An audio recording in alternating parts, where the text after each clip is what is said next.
Bonjour chers parents et futurs parents, j'espère que vous allez très bien. Bienvenue sur Enfants et Bien-être. Aujourd'hui, je vous propose 5 astuces pour encourager les enfants à nous écouter. Numéro 1, mettez-vous à leur niveau. Lorsque vous avez besoin de l'attention de votre enfant, assurez-vous, chers parents, d'obtenir son attention, ce qui signifie un contact visuel. Lorsque vous vous abaissez et que vous le regardez droit dans les yeux, vous vérifiez non seulement qu'il vous voit et vous entend, mais vous renforcez également la communication. Cela signifie que vous devrez peut-être vous éloigner de la lessive ou poser le balai pendant quelques minutes et entrer dans la pièce où se trouve votre enfant. La proximité est essentielle. Vous ne devrez pas, chers parents, lui parler du haut ou en criant d'une chambre à l'autre. Numéro 2, réduisez les ordres négatifs. Ne touche pas à ton frère, ne cours pas sur l'escalier, ne joue pas avec ta nourriture. Les ordres négatifs comme ne fais pas et le non obligent les enfants à faire deux choses à la fois. Les enfants doivent répondre à deux questions. Numéro 1, que veut-on que je ne fasse pas? Numéro 2, que veut-on que je fasse alors? C'est déroutant et contradictoire. Par exemple, si vous dites « ne touche pas ton frère », l'enfant doit arrêter le comportement du moment et déterminer le comportement alternatif approprié. Si je ne peux pas le toucher, cela signifie-t-il que je ne peux pas le prendre dans mes bras? Est-ce qu'on peut jouer au chat et à la souris? Est-ce que je peux quand même lui faire un câlin? Puis-je l'aider à mettre sa culotte ou à attacher ses chaussures? Dites plutôt à votre enfant ce qu'il doit faire au lieu de ce qu'il ne doit pas faire. Au lieu de « ne touche pas ton frère », essayez « fais des gestes doux lorsque tu touches ton frère » ou carrément « ton frère ne veut pas être touché pour l'instant ». Alors, garde tes mains sur toi. Au lieu de « ne laisse pas tes jouets partout sur le sol », essayez « mets tes jouets dans le bac à jouer ». Au lieu de « ne cours pas dans le couloir », essayez, chers parents, s'il te plaît, marche tranquillement dans le couloir.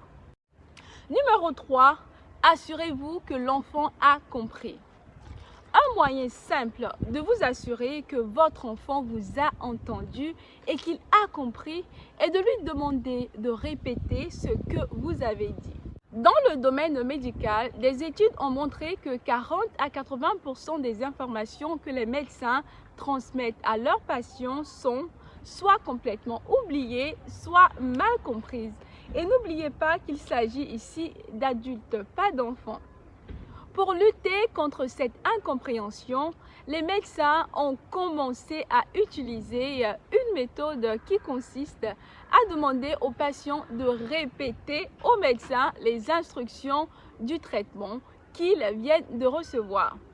Il a été démontré que cette méthode augmente considérablement la rétention d'informations par les patients. Le même outil peut être utilisé efficacement avec les enfants. Une fois que vous avez établi un contact visuel et expliqué clairement ce que vous attendez de votre enfant, demandez-lui calmement de répéter ce qu'il vient d'entendre. Numéro 4, dites merci à l'avance et appréciez. Aidez vos enfants à faire un choix approprié. Un merci d'avoir accroché ta serviette après ta douche encouragera vos enfants à bien se comporter, bien plus qu'un « j'espère ne plus voir ta serviette sur le sol ». Vous voyez la différence? Les adultes et même les enfants répondent généralement à nos attentes si nous les traitons de manière positive. En leur faisant savoir à l'avance que vous leur faites confiance pour faire ce qu'il faut, vous favoriserez une communication ouverte et augmenterez les chances que la tâche soit accomplie. Numéro 5, Faites une observation. Si vous voyez une tâche qui n'a pas été faite, ne vous lancez pas dans une grosse réprimande. Faites simplement une observation. Je vois une serviette par terre où vous pouvez demander, mais quel est ton plan pour sortir les poubelles aujourd'hui? Quel est ton plan pour est l'une de mes stratégies les plus préférées pour éviter les luttes de pouvoir. Elle responsabilise l'enfant parce qu'elle suppose de votre part qu'il a un plan et donne à votre enfant l'occasion de trouver rapidement un plan sur le moment s'il n'en avait pas déjà un. L'enfant vous répondra par exemple en disant « Ah oui, j'avais prévu de sortir la poubelle juste après avoir fini mon déjeuner. » Cela vous donne l'occasion de donner une tournure positive à la conversation en tant que parent.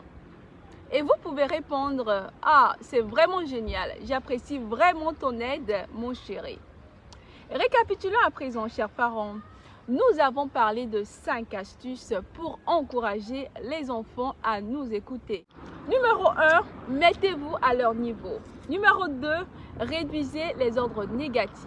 Numéro 3, rassurez-vous que l'enfant a compris. Numéro 4, dites merci à l'avance. Numéro 5, faites une observation.